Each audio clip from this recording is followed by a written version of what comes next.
Yes, ladies and gentlemen, the moment is finally here. Champions League is back.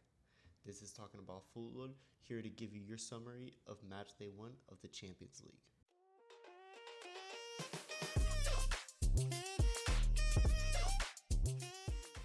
To begin, we have the games on Tuesday the 17th, beginning with Juventus versus PSV.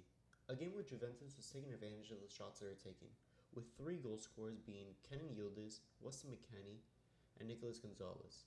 On the other hand, PSV had a 60% possession, but were only able to score in the 93rd minute with a goal from Saibari.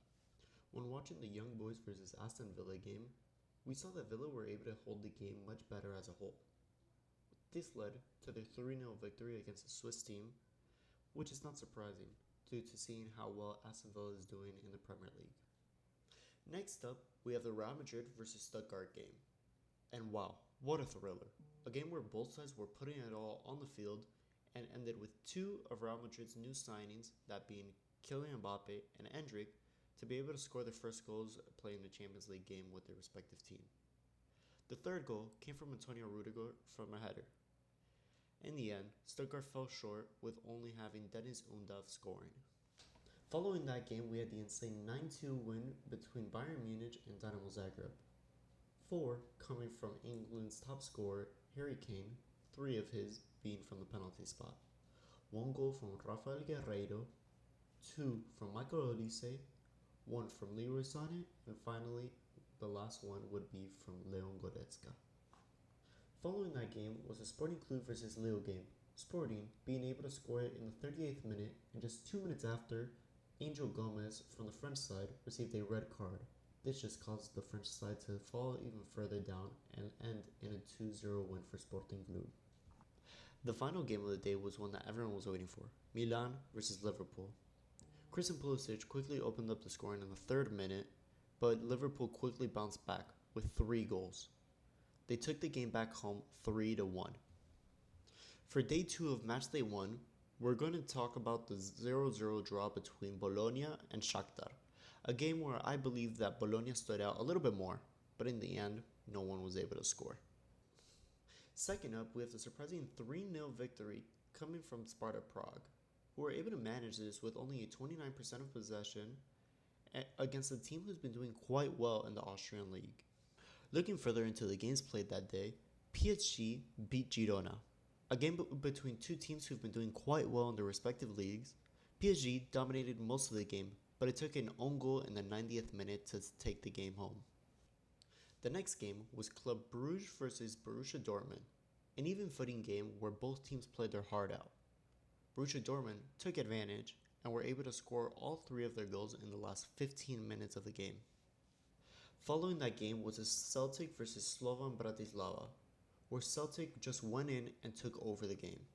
They clearly were the stronger side, beating the Slovak team in all stats, and taking home a victory 5-1.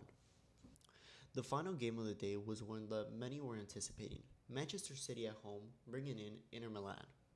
A game where personally I believe Manchester City would be the victor due to how strong they've been throughout the season, especially with Erling Haaland. Inter Milan made sure to put a stop on that, which caused a 0-0 tie between the 2 teams. For the final day of Matchday 1, we have our last 6 games. Zvezda versus Benfica being the first one was quite an even game. Benfica shined throughout the beginning.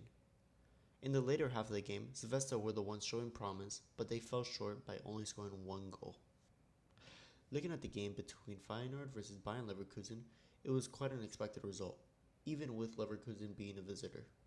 Coming from a great season, I wouldn't be surprised if Leverkusen shows great promise for the rest of the tournament, especially starting with a 4-0 lead. When looking at the Brest vs Sturm Graz game, which ended in a 2-1 victory for the French side, in my opinion, Brest showed off their dominance. The only reason the game ended up so tight was the own goal scored in the 46th minute. Atalanta vs Arsenal was a quite attractive game for the audience, with expectations of a high-scoring game, but it ended with both sides butting heads with low shot creations and a tie between the 2. Our last 2 games of the match were quite interesting.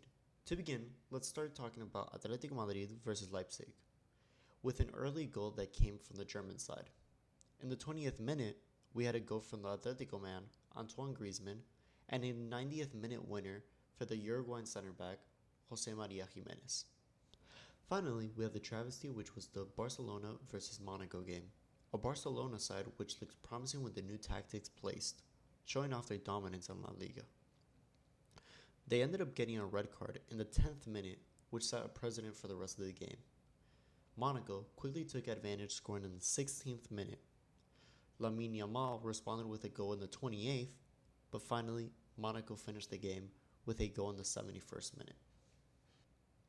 This is how the Champions League's table stands, with Bayern Munich, Celtic, and Bayer Leverkusen standing in the top 3 position by goal differential. A very interesting week for European football. That's it for the Matchday 1 of the Champions League summary. I hope you enjoyed.